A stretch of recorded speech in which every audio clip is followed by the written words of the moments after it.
Jai Sachidanand friends. Today we are going to be talking about mudras for cancer. Before going ahead with this video, I invite you to read the legal disclaimer given in the beginning of this video.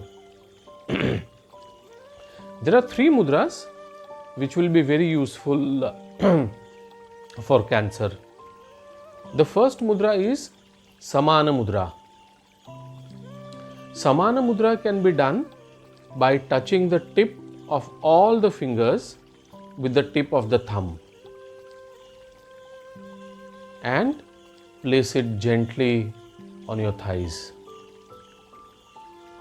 Samana Mudra needs to be performed 15 minutes each, 3 times a day. The second mudra, which will be useful for cancer, would be Apana Mudra.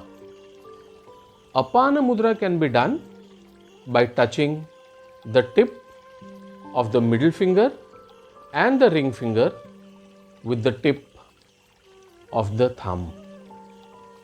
Apana Mudra can be done as long as you want.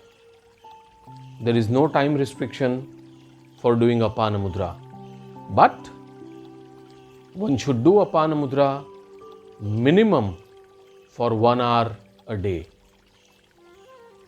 And the third mudra, which will be very useful, would be Prana Mudra.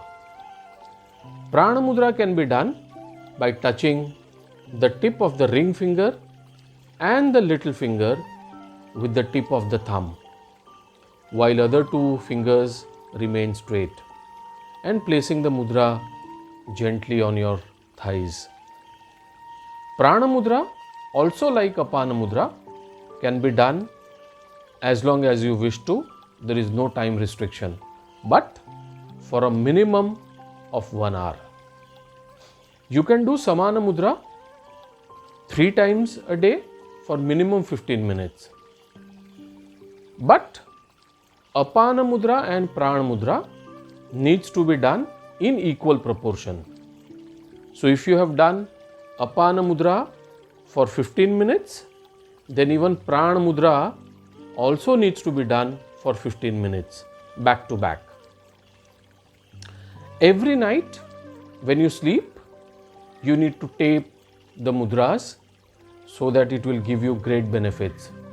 So every alternate night, you should tape Apana Mudra, just one gentle round of multi-pore medical paper tape, and next night you need to tape Prana Mudra. So every alternate nights you need to do Apana Mudra, tape and sleep, Prana Mudra, tape and sleep. Thank you so much. Jai Sachidanand.